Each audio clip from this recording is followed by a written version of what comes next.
Welcome to the Divorce Survival Guide podcast, where we have open and honest conversations about co-parenting, separation, divorce, and the hardest question of all, should you stay or should you go? I'm Kate Anthony, your divorce survival guide, and I'm here to help you navigate some of the roughest waters you've ever swum in and answer some of your toughest questions. I've been to hell and back, and now it's my mission in life to help you get to the other side of this process with your sanity and your heart intact.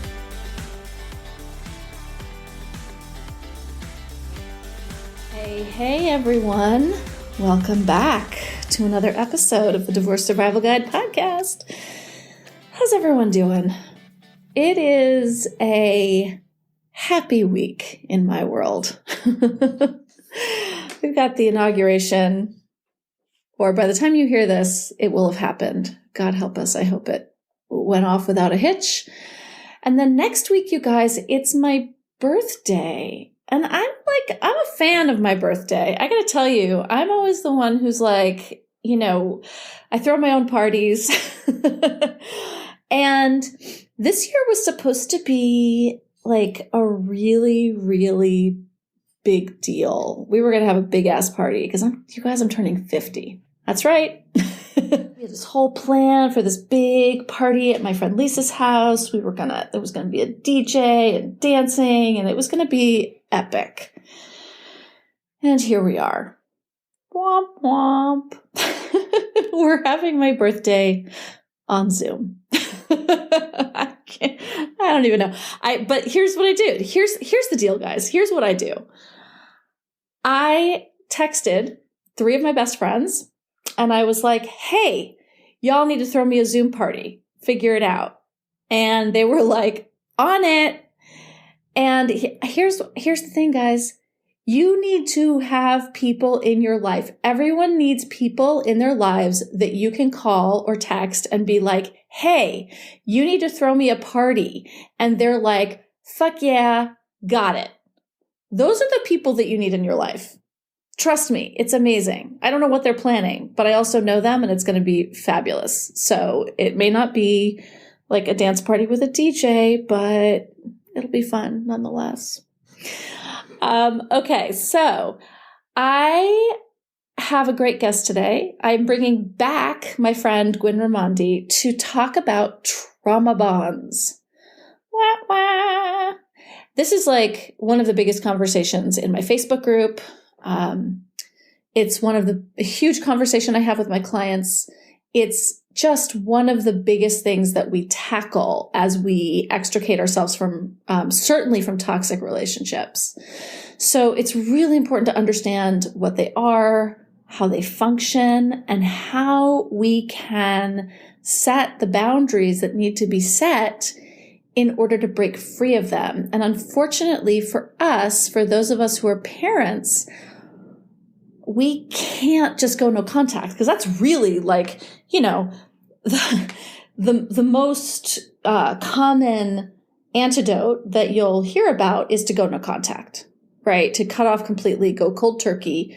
But we don't get the luxury of doing that when you share children with the person to whom you have a trauma bond. So but that doesn't mean you can't break it. So I called Gwynn and I was like, hi, come talk to me about this. I am lucky and honored and blessed that she said yes. For those of you who don't know Gwynn, she's been on the podcast before. She's a writer. She's a trauma support practitioner. She's a relational systems explorer and the creator of the trauma-informed embodiment modality. She specializes in complex, meaning childhood, relational, and attachment-based traumas, grief, embodiment, and all of their intersections, like where all of that stuff meets. She has written extensively over the last several years about many different types of trauma and the ways that they impact our relationships. So this is literally what we're talking about. And she has online groups and programs periodically throughout the year. She actually has a program starting up really soon called Embodied Relating. And she has another one about trauma-informed embodiment for relationships. So you definitely go in the show notes are links to all of those. And I highly, highly, highly recommend that you sign up for those. Gwynn's work is actually, she offers these workshops that are super affordable, and they're kind of like she does them in sort of small doses. So she has programs that run the gamut from like, really long, year-long, more expensive explorations to like a one-off workshop. So I highly encourage everyone to look into her work and take one of her workshops because her work is amazing. Here is my conversation with Gwynn Raimondi.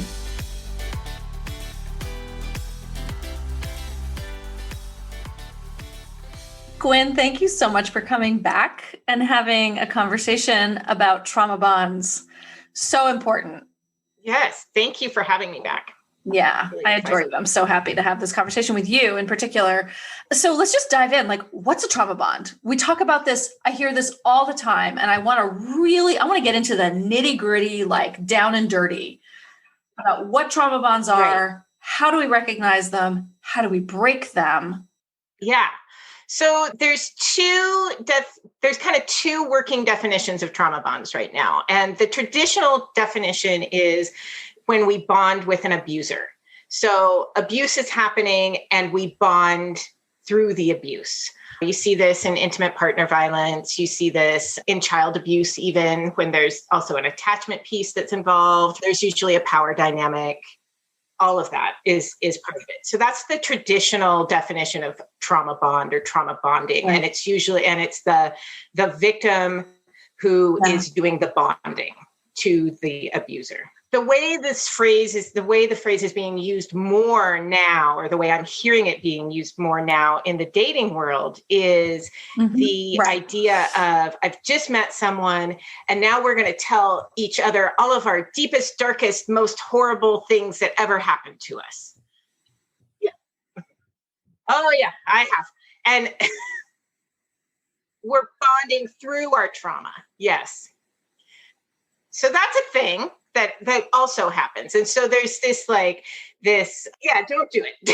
Don't. Oh, so we're bonding through our trauma. No, that's not good. It doesn't lead anywhere good, because you're both people are coming in with this, I can fix you, I can save you, if I love you enough, then, like all of this stuff, I'm going to take care of you in the ways that everyone else didn't. And it's fucked up, to be honest.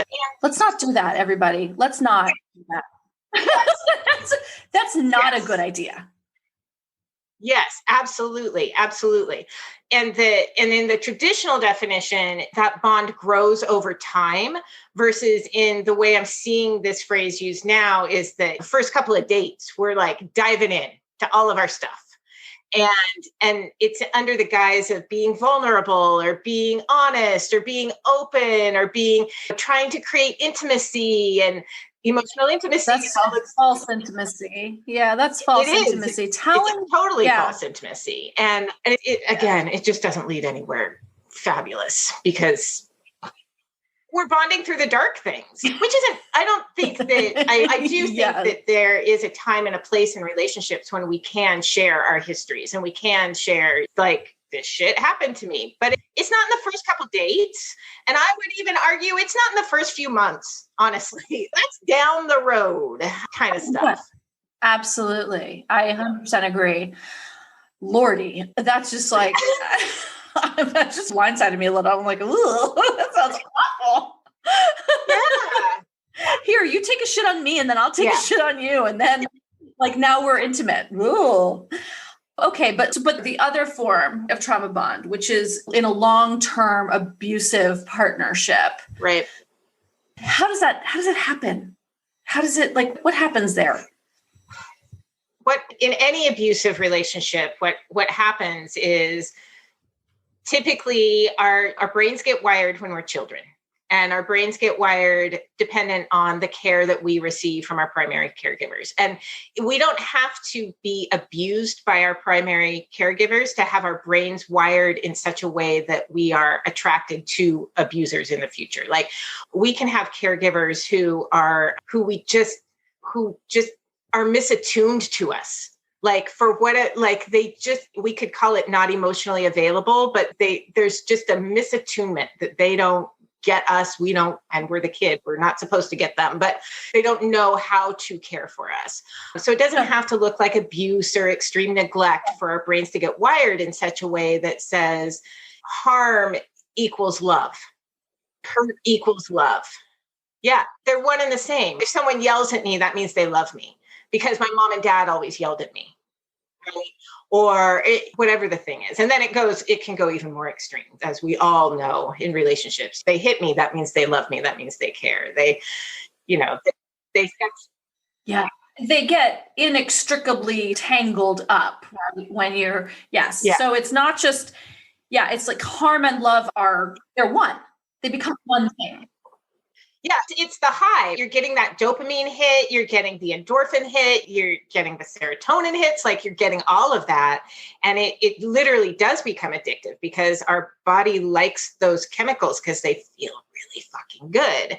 And so it does become that, like, I got to get my hit, I got to get my fix. And we subconsciously, unconsciously end up with people who will provide that fix for us.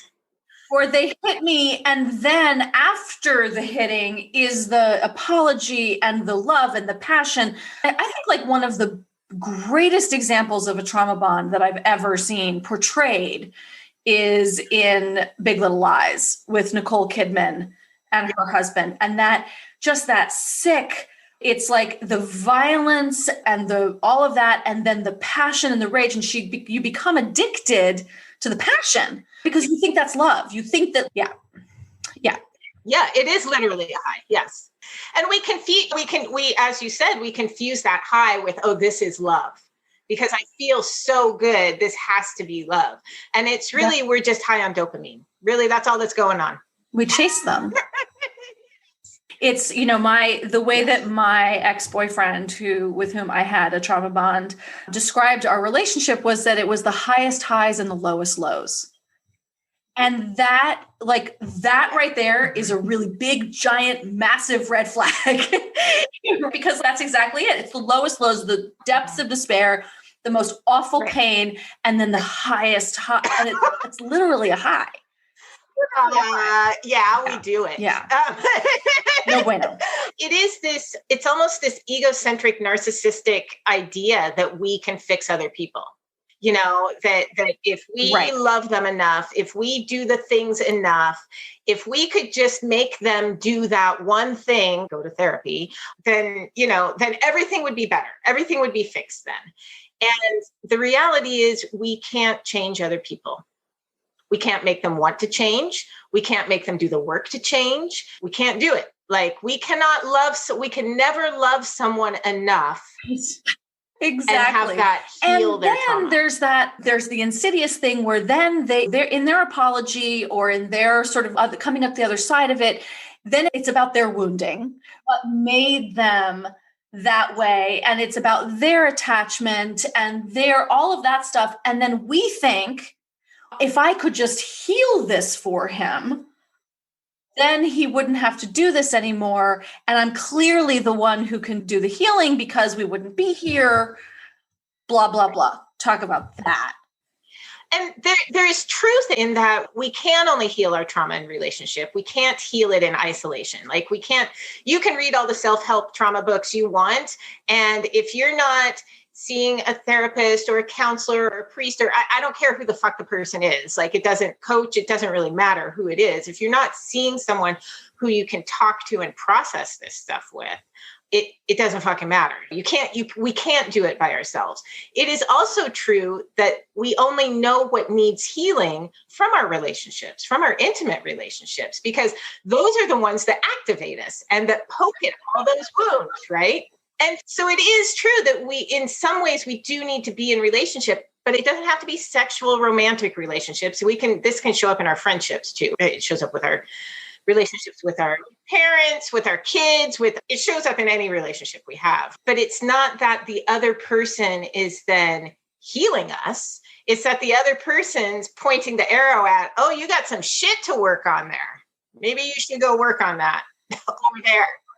Also, the people that we're in relationship with, we get to practice our new skills with. They're the ones that we practice setting boundaries with. They're the ones that we practice like being honest with about, and how to be honest in a way that's not blaming or pointing fingers or causing more conflict or whatever. So it doesn't work that way. And the thing that's really interesting is that not only can we not hit, but we're also the exact wrong person to do it, because we are the ones that are triggering it. We're triggering it in each other. So we're literally the exact wrong people. But what I find also really difficult and upsetting and a little bit angering is that when you have something like imago therapy that tells you that actually you can. Imago therapy is based on the premise that we can heal each other, and that the only way that you can heal from your wounds is actually through a relationship with somebody else. And I love Imago for a variety of reasons, but it stops hard right there.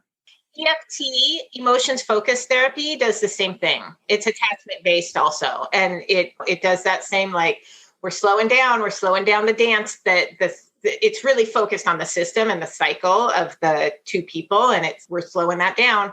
We're going to slow it down. We're going to take it apart. We're going to look at it. We're going to own everybody's going to own their pieces. Yeah.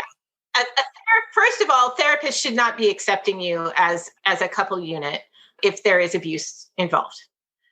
Because it just learn how to communicate as long as, and again, probably with the help of a therapist. This is what I think imago therapy is so brilliant at, because it slows communication down, like almost to a halt, where every step is curated and specific. And so it teaches you communication, it teaches you how to listen, it teaches empathy, and it teaches you to recognize and honor your own wounding. I think that's probably where I learned the most about all of this. Oh, that's my wound. Okay, got it. You can talk about attachment and slowing down and all that shit as much as you want in couples, and it doesn't do shit. So everybody needs to go off in their own separate corners and do their own individual therapy in those instances, and then make a decision at some point if they even want to be together. Yes. Yeah. Wow. And that's such important work. And I don't think there are certain things that I just don't think can be healed in relationships without therapy or couples therapy. If you're with an abuser, you do not go to therapy with an abuser. So a lot of women, certainly in my Facebook group, who will talk about being in therapy for years with their abusers. And I'm like, what the hell? But they won't actually identify them as abusers until they start to tell the story. And then we're like, hi, that's abuse. So a lot of women don't know that they're in a relationship with an abuser. They don't recognize that what's happening is abuse. And so they do go to therapy with them. And then sometimes the therapist doesn't recognize it because she's not presenting it. No one's saying I'm being abused. And then they go to therapy for years, and they're getting more traumatized and more. This happened to me, by the way, that I was in couples therapy with an emotional abuser, and it was really damaging. Tell us why why you don't go to therapy with an abuser. Can you break that down? Okay.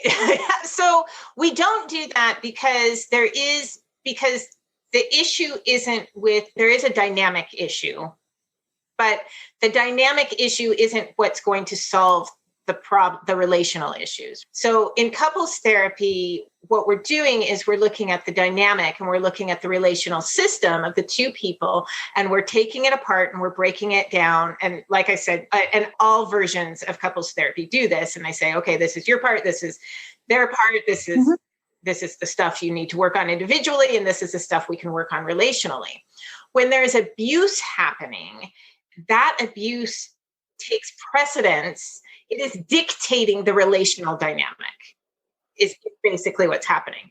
So you can do all the relational work you want. And if that abuse doesn't stop, which it won't, unless that person is in therapy themselves and is actually actively working to deal with their stuff. And that can happen. I'm not saying that never, ever happens, I don't think it's as frequent as we would like, but it can and does happen. But again, don't hold your breath for it to happen. Unless that's happening, there's no point, because the victim is going to, no matter what, is going to activate all the trauma, and the abuser is then going to abuse and traumatize, and then re-traumatize and re-traumatize the victim. And it's just this ugly cycle that can't stop. And when I say that the victim activates or triggers the abuser, I'm not doing that in a blaming way. I'm saying that in a sense that we're fucking human and we trigger each other. Like sometimes it is literally we're standing in the room and that's what triggers someone. So it's your fault, because it's not your fault. It is simply part of being human that we poke each other's wounds intentionally. Right. Absolutely. Absolutely. Everything about me triggered my ex. He hated the sound of my voice. Literally, like my voice somehow, I don't know what, triggered him horribly. There's nothing wrong with my voice. That I'm aware of.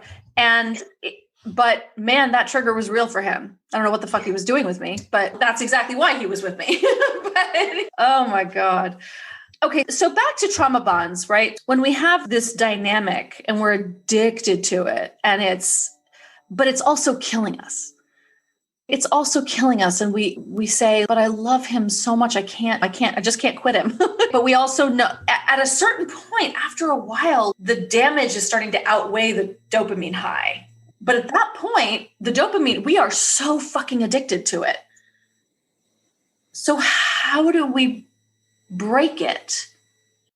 There's not any rehab that I know about for dopamine highs. I wish there was, because dear God, but it is a matter of, in a sense, just going cold turkey. It is a matter of recognizing that's not love. That's not what love looks like. That's not what respect looks like. That's not what honoring and cherishing each other looks like.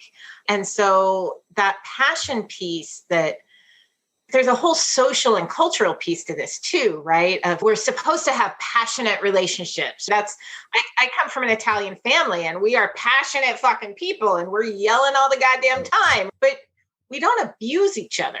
Not that there wasn't abuse within. I'm not saying that. We're not, generally speaking, we're not like. Passion doesn't. You can be passionate about someone without actually abusing. Yes. Yeah. You can be loud without calling someone bad names. Like that those right. things are possible. But so we confuse this idea of what love is supposed to be passionate, and therefore it must be love because we have these super high highs and these super low lows. But it comes to the point of making the decision of, yes, I don't want to live like this anymore, because these lows are going to kill me, because I'm having suicidal ideation, because I don't want to live anymore when I'm in my lows, because I want to die. I wish I'd die. I start making a plan to kill myself for the next time. All of that happens. It absolutely happens. And I have my own thing about, I think everyone has suicidal ideation at various points in our lives. We all get in lows where that's just where we go. And some of us have a more of an automatic, like that's where we go when we're low. And then we just pull ourselves back out of it, because it's one of our coping mechanisms. Mm-hmm. But if you're in a relationship where you're constantly, when you hit those lows and you just want to die and you just wish you were dead, that might be a clue or an indicator of, this isn't a good place for me to be. That's not where a relationship should take you. It is not where a relationship should take you at all. No. Ever. And we conflate this, and yet we continue to conflate this with love. We continue to be, but I love him. But I love him. So then I'd ask yourself, why do you love him? What about him do you love? Because I think about people that I've dated since my ex, and even my ex-husband, the things that I enjoyed about them were how I felt around them. generally. And there could be a million reasons why we feel good around them. And it could be like half of those reasons we can't even really verbalize. It's just a feeling. And that's great. We should feel good around people that we love and who love us. And we should feel at ease, and we should feel alive, and whatever other words we want to use. But we shouldn't feel like we want to die. We shouldn't feel like this is the worst thing that's ever, this feeling is the worst and it's going to consume me and I want it to consume me because I don't want to go on anymore. And so when we get in that cycle of the up and down, we really need to ask ourselves the question of, why is it okay for me to feel this down? Why is that acceptable? Is the price of the high worth it? And you know what? For a long time, for many relationships, people say it is until it isn't. And there's different markers for different people. For some people, it's when things become physical. If there's always been yelling, but then he hit me and that was it. I was out. Or it could be he would always punch the walls, but then he hit me. Or it could be he used to slap me, but then he punched me. Whatever the marker is. And that's the quote bottom that we hit. And just like when we talk about chemical addiction, chemical as in like drugs, pharmaceuticals, or illegal drugs, you got to hit your bottom, whatever your bottom is. And that's different for everyone. It really is. And so as an observer, when we watch our friends or family or clients going through this, we can say all the things we want to say and we can point out all the red flags we want to. And I think it's important that we do that until the person gets it, so to speak, in their being. It doesn't fucking matter. And the thing about abuse, typically abusive relationships, is most relationships don't start out with them beating you. If they hit you on the first date, you would go yeah, you're out at that point. It may be years. It might be literally decades before they hit you the first time. But there's this controlling behavior. There's this, I don't like that friend, so you can't see that friend anymore. You said you'd be home at 7, it's 7:30. Like whatever the controlling thing is. And see, that's where I think it's important to differentiate what is actually abuse, because it's not abuse for someone to say, I don't like going to parties. I'm not going to parties. That's not abuse. That is not abuse. Where it can lead to abuse is when we then go, oh, I really like parties, but I won't go to the parties because I want, and we start letting go of our own autonomy. And our own, you don't want to go to the parties, that's fine. Maybe I won't go to all the parties, but I'm still going to go to this party or whatever the fucking thing is. I don't care. But to hold on to our own autonomy and recognize that one person is not the be all end all. And it doesn't matter if they're the father of our children. I don't care. Like it doesn't matter. Like we get to have friends. We get to have a social life and a social circle, which we need to have. And we get to be autonomous beings. And when we're able to hold our own autonomy, it will never get to the point of that kind of abuse because our autonomy won't let it. We'll just cut it off way too soon for it to reach there. But so it won't get there. But also we can start to recognize maybe this just isn't the person for me. And it can be subtle. I always want to point out the more subtle, because those are the more overt ones. But then there's the more like insidious, subtle ones about I'm scared or I don't do well in crowds. It gives me so much anxiety. So I don't want to go to parties. So then you stop going to the parties because you want to be with him. There's so many like little micro versions of that we miss because they seem so reasonable. That's absolutely it. And there's plenty of relationships out there, in romantic relationships out there, where one person has social anxiety and the other is like super social. And it works fine. The super social person goes and does their super social things. The person with social anxiety respects that they need that. And it's fine. They aren't calling them. They aren't constantly texting and checking. They aren't being jealous. Like they aren't doing that. They're recognizing this is part of who you are. and it's what you need, and that's okay. And I can't give it to you. So go get it. Right. Yeah. If you're like a really social person and they have social anxiety and they don't want to go to parties and like you're constantly shutting it down, or if you do go, there's a lot of phone calls, or there's a crisis, or there are accusations. Who did you talk to? Who did you hang out with? And you wore that and you went to a party looking like that. That's when it shifts. But when we allow that, anytime you feel like you're shrinking and dimming your own light in order to make the other person feel okay, that's a problem. And isn't expecting you to fix them, right? Because that's part of the abuse dynamic, is that not only does the victim say, I really hate using the word victim. It's my issues with the word, but I don't have the word. So it's not just the victim that's saying, oh, I can fix you if I just do X, Y, Z. It's the abuser also saying, if you just did X, Y, Z, then I'd be better. If you just change your tone of voice or dress a different way, or right. And then you do it and they're like, why are you so inauthentic and weird? Why are you talking so strange? Right. Yeah. And so I think it's one of the important things to help people as a helping professional, right? One of the important things, I love the question, what do you love about him? And then like, how do you define love? What is love? What makes up love? And often we can't define it. And that's part of the problem, I think. What would you say? What should a healthy love or a healthy relationship?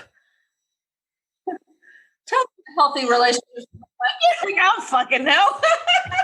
I think it can look different for different people, but the basics are respect, being able to respect and respecting each other's differences, and being able to respect that the other person in the relationship isn't going to fulfill all of our needs.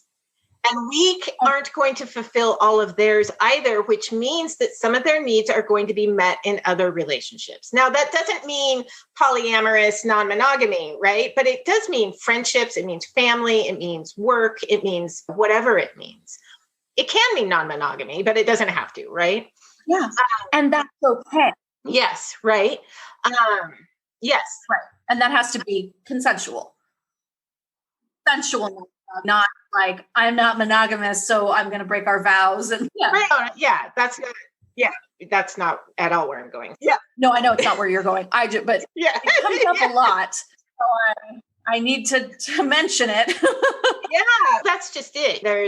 I actually follow a lot of non-monogamy social media accounts because honestly, they have the best fucking relationship advice. I'm not even kidding. Because in consensual non-monogamy, the level of communication is high. It's good to be. Interesting. Yeah. And they all talk about anxious attachment and their insecure attachment styles and how those get activated because of the relationship style they're choosing or born wanting or whatever.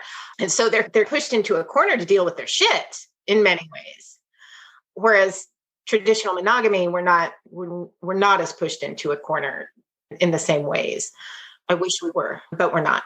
So yeah, communication, respect, understanding that one person isn't going to be our everything, be all the time, everything, and not making assumptions, because that's where we come back to communication. We can't just assume.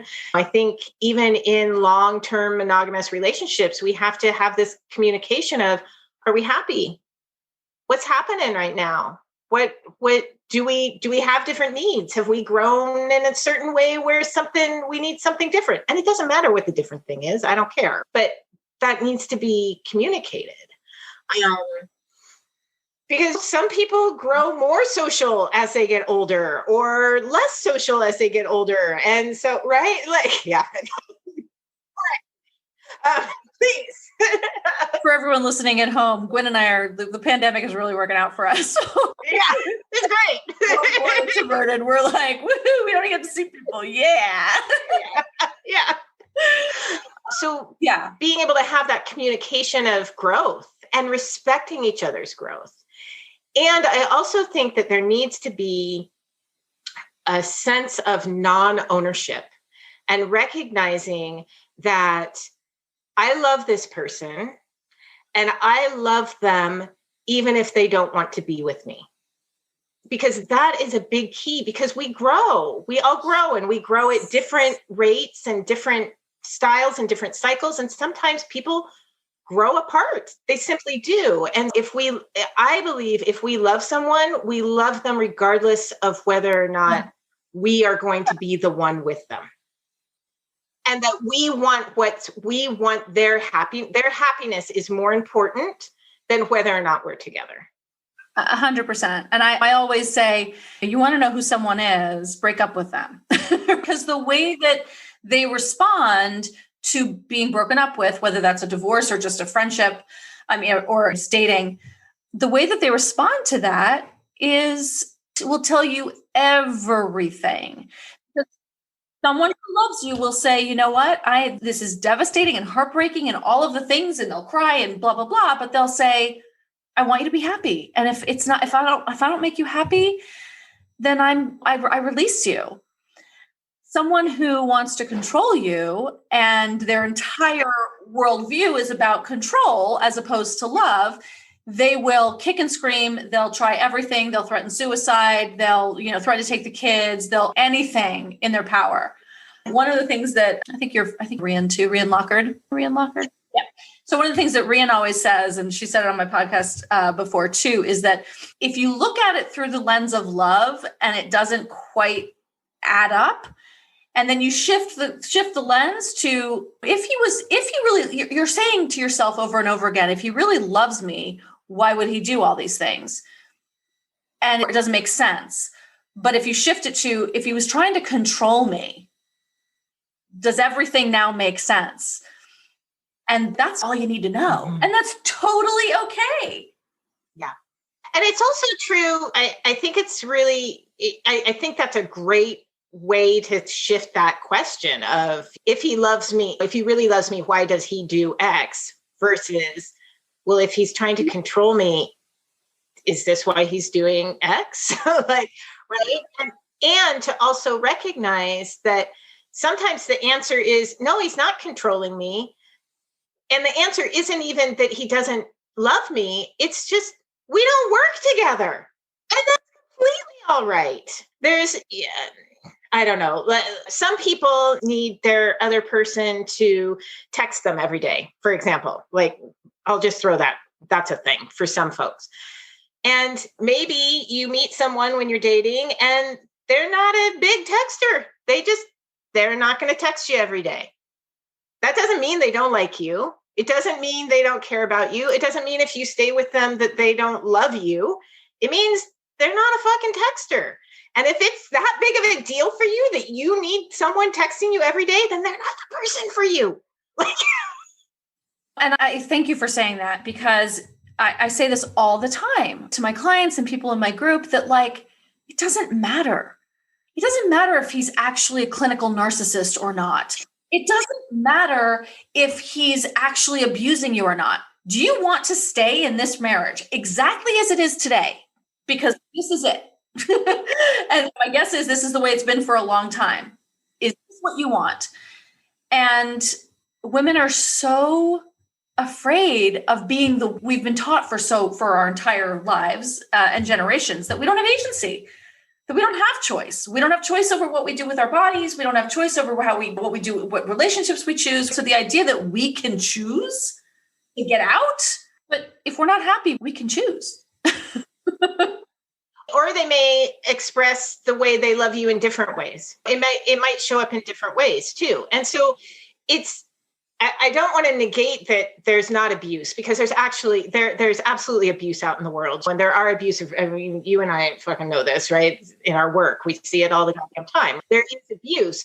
And also, I've also seen people calling something abuse that is really, you just don't fit, actually. Actually not being abusive.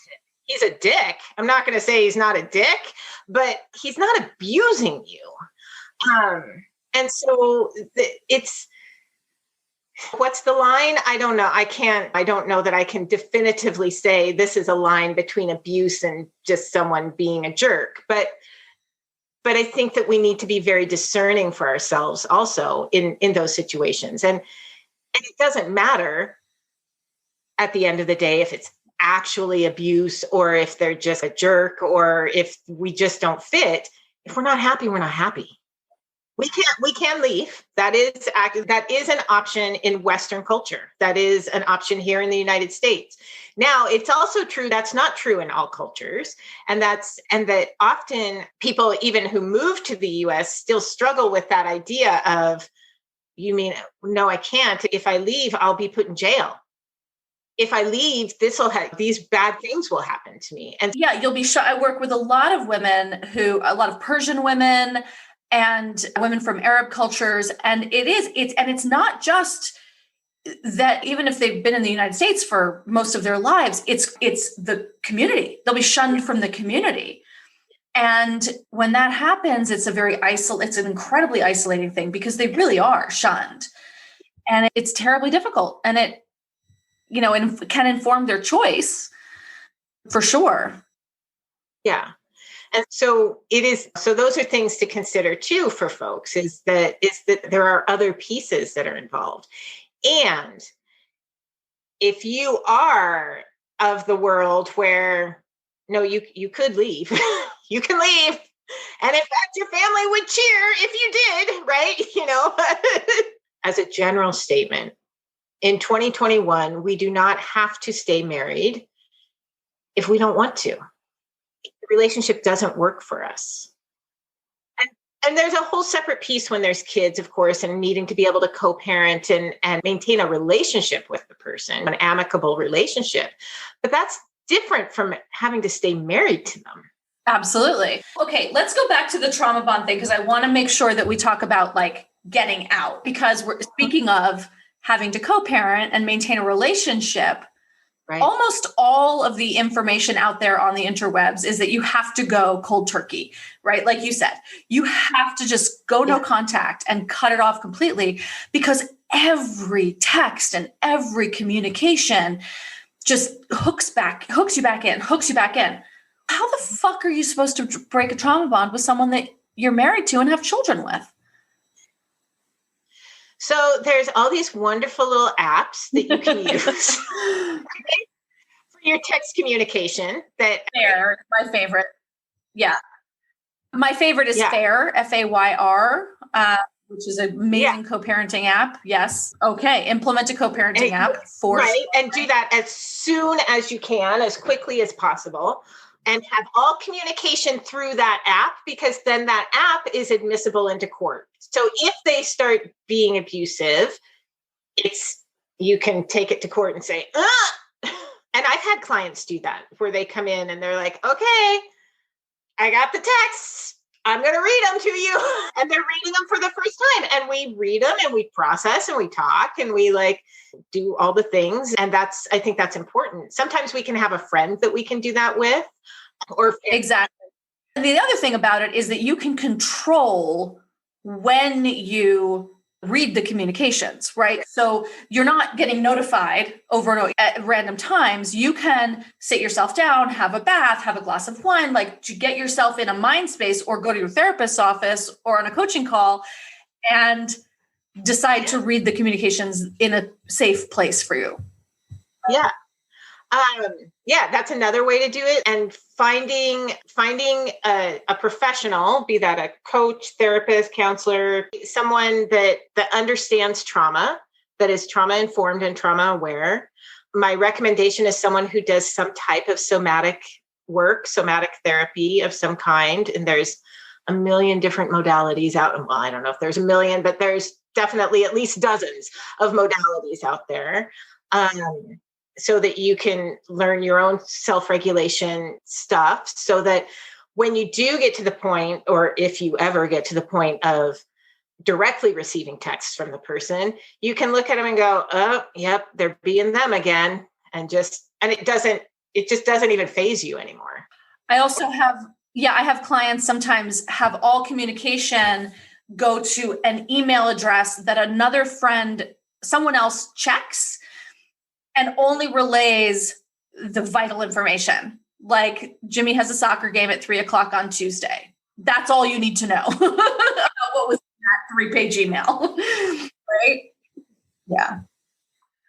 My favorite things of yours is I don't know why I don't have it. I just keep following on your Instagram, and is your deck. You have a deck for this, and it's so cool. Again, I don't know why I don't own one, but you're always posting them on Instagram. So I'm like, yeah, that with tools for like somatic tools for calming your central nervous system, for getting, and it's just, God, they're so invaluable. So we're going to put a link in the show notes for those, because I think everyone needs that. Yeah, it's a great deck. So I'm told. I think it's a great deck too, but I've also been told by many people that it's really useful and really helpful. And they're really simple exercises. All of them are. None of them that's not true. Some of them can take a few minutes, but most of them you can do in like 60 seconds. So you aren't spending hours of your day meditating and centering and doing all the things, because nobody has that kind of time.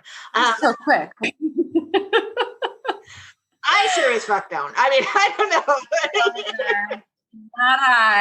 Not I. Okay, so really, like, barriers to communication are really important. Barriers to communication, and then your own trauma healing. Yeah. And your own trauma work. Yeah. Your own work, your own learning how to self-regulate, how to set boundaries, how to hold those boundaries. Because we can set boundaries all we want, but we got to be able to hold them also.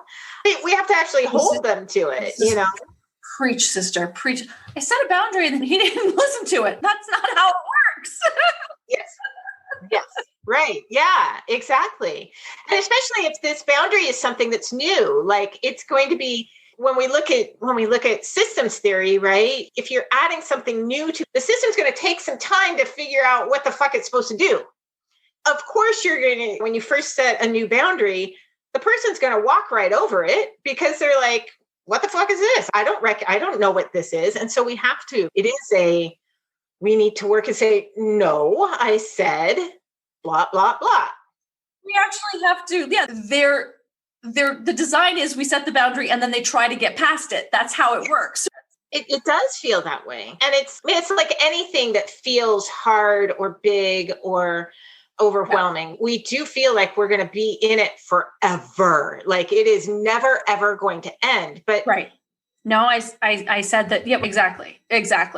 Over and over again. And you don't get mad. You don't like freak out about it. You just say, if you remember, I said blah, blah, blah. And then the next time they do it, then you take away their cookie or whatever. Right? I told you couldn't call me before 8:00. So then you don't answer the phone. No. Yeah. Or whatever the boundary is. And over time, I think the important thing to know is that with the trauma bond in particular, if you set proper boundaries, like using a co-parenting app is a boundary. Divorce is a boundary. So set proper boundaries and do the work on your own trauma so that you understand what it is how you got here, right? This is a situation that you ended up in for a reason, right? So do that trauma work. You can get past this. You can get through it. It feels like you can never, ever get through it. It really feels that way. When my ex and I first separated, I was like, I'm not going to date. I'm never going to date. I was, how old was I? 47 when we split. I don't know how old I was, mid-ish 40s. And I was like, I'm never going to date again. I'm never going to date again. I'm never going to be, and like 3 months later, I'm on Tinder. Like,